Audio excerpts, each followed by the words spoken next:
Krisis air bersih akibat bencana kekeringan di Indonesia kian meluas ke sejumlah daerah. Di Bekasi, Jawa Barat, sejumlah warga terdampak bencana kekeringan antri untuk mendapatkan bantuan air bersih dari para relawan. Kekeringan akibat dampak El Nino juga terjadi di kota Sukabumi, Jawa Barat. Warga berebut pasokan air bersih lantaran air tanah mereka mengering dan tak layak konsumsi.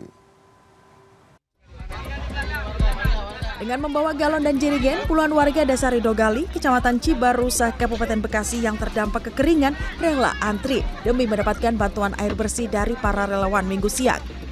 Satu mobil tangki berkapasitas 8.000 liter air langsung habis dalam waktu beberapa menit saja. Warga Desa Ridogali mengaku kekeringan telah terjadi sejak 3 bulan terakhir. Sumur milik warga yang menjadi sumber air bersih mengering sehingga warga hanya bisa mengandalkan aliran sungai Cihoe yang berjarak 3 km untuk kebutuhan mandi dan mencuci pakaian. Di Kecamatan Cibarusah tercatat sedikitnya ada 3 desa yang terdampak kekeringan. Krisis air bersih juga terjadi di Kecamatan Bojongmangu dan Serang Baru. 3 bulan? Ya.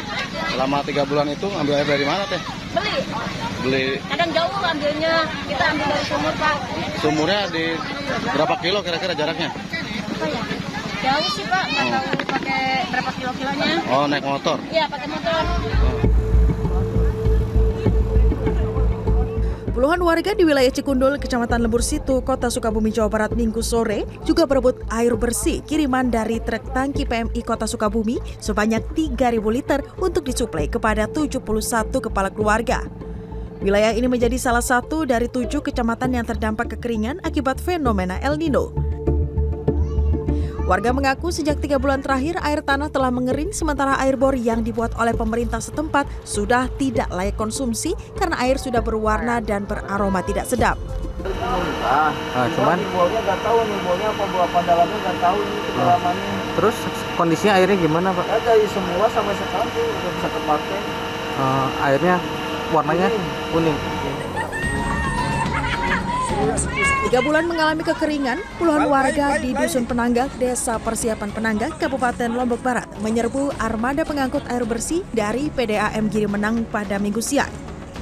Berada di area perbukitan, Desa Persiapan Penanggak memang menjadi wilayah langganan kekeringan. Desa dengan 263 kepala keluarga ini tak memiliki sumber mata air dan minim akses saluran air ke permukiman warga. Warga mengaku untuk bisa mendapatkan air bersih mereka harus berjalan sejauh 3 km. Karenanya jika persediaan air habis warga terpaksa mengandalkan menampung air hujan atau membeli air bersih keliling seharga Rp15.000 per jerigen. Warga berharap ada solusi cepat dari pemerintah untuk mengatasi krisis air bersih. Tim Liputan CNN Indonesia.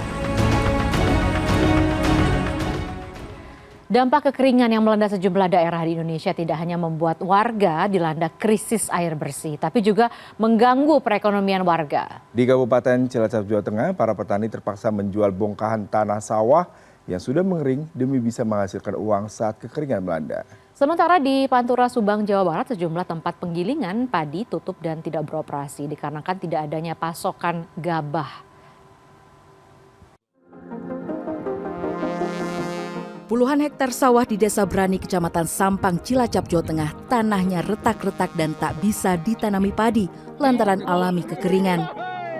Demi dapur tetap bisa ngebul dan memenuhi kebutuhan hidup keluarga, para petani pun terpaksa menjual bongkahan tanah sawah kering seharga Rp150.000 per satu truknya untuk nantinya dijadikan bahan pembuatan bata merah.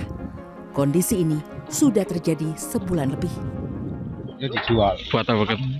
Buat batu bata. Di Pantura, Subang, Jawa Barat, sejumlah tempat penggilingan padi tutup dan tidak beroperasi akibat tidak adanya pasokan gabah dari tingkat petani. Salah satunya penggilingan padi milik Jajen di Desa Ciasem Tengah, Kecamatan Ciasem yang sudah sejak 2 pekan terakhir tidak beroperasi sementara. Jajen dan para pengusaha penggilingan padi lainnya juga mengaku kelimpungan untuk mendapatkan pasokan gabah karena harga gabah melonjak dari harga sebelumnya Rp500.000 menjadi Rp720.000 per kuintal. Harga gabah ya otomatis karena perebut ya otomatis naik. Ini kan otomatis keberatan orang gabah terlalu tinggi harganya. Pengusaha penggilingan padi meminta pemerintah untuk segera menstabilkan harga gabah dan juga menyediakan pasokan gabah. Tim Liputan CNN Indonesia.